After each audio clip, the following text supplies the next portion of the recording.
What are trigonometric ratios? Or what is trigonometry? Trigonometry, as the word suggests, triangle, polygon, measurement. Tri means 3. Trigo. Trigo is a polygon of 3 sides. So we'll be studying about the measurements of the sides of a triangle and its angles. Trigonometry word suggests the measurements of sides and angles of a triangle. Now, what are trigonometric ratios? Trigonometric ratios are the relationships between the sides of a right triangle. This is my right triangle ABC. Now, one angle is 90 degree. So, angle C and angle A both are acute angles. So, if I take this angle as theta, angle A will become 90 minus theta by the angle sum property of a triangle. The side opposite to the right angle is known as hypotenuse. This is your base and this is your perpendicular. Fine. Now, there are 6 trigonometric ratios or 6 relationships with respect to the sides of a right triangle. First is sine theta. Then we have cosine theta. Cosine theta, the short form we write it as cos theta. Then we have tangent of a theta, tan theta. Cotangent is written as cot theta. Then we have secant theta, that is sec theta. Then we have cosecant theta, that is cosec theta. Now, if you remember tangent, cotangent, secant, cosecant, these are the words associated with a circle. We'll come to that later on. What is sine theta equal to? Sine of an angle is equal to, in context or with respect to a right triangle, the ratio between the perpendicular and the hypotenuse, if this is your theta taken into account. So, the whichever angle you are considering, the side opposite to that angle becomes the perpendicular.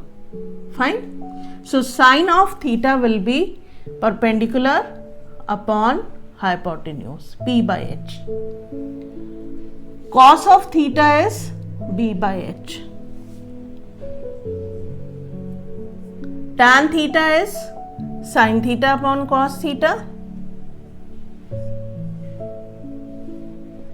So, P by H divided by B by H, it becomes P by B.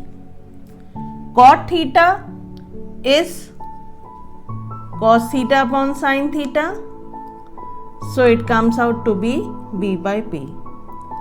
Sec theta is reciprocal of cos theta. So, it is H by B. Cosec is reciprocal of sin. So, it is H by P. Clear? So, these are the 6 ratios which you have to learn. Sine of an angle, cos of an angle, tan of an angle, cot of an angle, sec of an angle, cosec of an angle. Ratio between the sides of a right triangle with respect to the angle. You can derive your own proverbs to learn these ratios. The way how I learnt or my teacher taught me was, some people have curly brown hair, turned permanently black. This is how I learnt. So, I'll take the first letter of each word, the ones which I have written in block.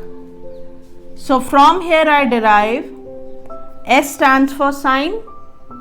So sine theta is P by H. P by H is perpendicular upon hypotenuse. From here I derive cos theta will be C for cos, B for base, H for hypotenuse.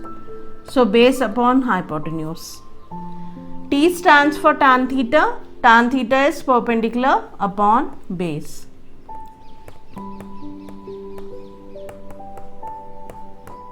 This is how I learnt. So you will be able, if you remember this proverb or this statement, you will be able to learn by heart and never forget sin theta, cos theta and tan theta. Okay. Second part is, now cot is the reciprocal of tan, sec is the reciprocal of cos, cosec is the reciprocal of sine. I am coming to that.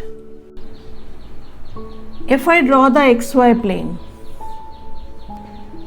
this is the xy plane, origin. This is our first quadrant, second, third and fourth. If this is the baseline, angles are made in the anti-clockwise direction. In the first quadrant, theta lies between 0 and 90 degree. In the second quadrant, theta lies between 90 and 180 degree. In the third quadrant, theta lies between 180 and 270 degree. In the fourth quadrant, theta lies between 270 and 360 degree. Again coming to the first quadrant, after completing this circle, here we have theta lying between greater than 360 degree. Okay, so multiples we find out like this by the formula 2n pi. This is the application of coordinates or the Cartesian plane to trigonometry. As I told you, we are studying the relationship between the sides and angles of a right triangle, and we have the terms, we have the basic terms, that sine of an angle, then we have cosine of an angle, then we have tangent of an angle. So basically a circle is being completed because we are studying the relationship between the angles, and one complete angle is 360 degree. Therefore we have the terms related to circles here. Fine. Now why do we study trigonometry specifically? For example, there is a tree. Let this be a tree. This is the ground and the person is standing at a point P. Here is the person. Now you are looking at the top of the tree. Anything on the earth or on the horizontal surface is considered to be vertically erect, though it may not be, but we consider for the calculations, mathematical calculations, that object is considered vertically erect, making an angle of 90 degrees with the horizontal line. So when a person is standing at this point on the ground, looking at the top of the tree, then how much will be this distance? What will be the height of the tree? If we know, we can very well calculate this distance by measurement. If we know this angle and just this distance, we can find these two variables, or any two sides can be calculated if just one side and the base angle or any other angle is given. This is the application of trigonometry. Further, it is used to calculate the distances. In astronomy we use it. It's also used to calculate the distances and heights of various objects, like the distances between the sun and the stars, sun and the earth, or the distance between any two stars or any two planets, or the distance of an object in the space from earth. This is where the wide application of trigonometry is in astronomy, in astronomical spaces. That's why we study. On the ground level, we can find the height of the ladder or the distance between two objects on the stationary level, or at a height at which the kite is flying, by using the concept of trigonometry.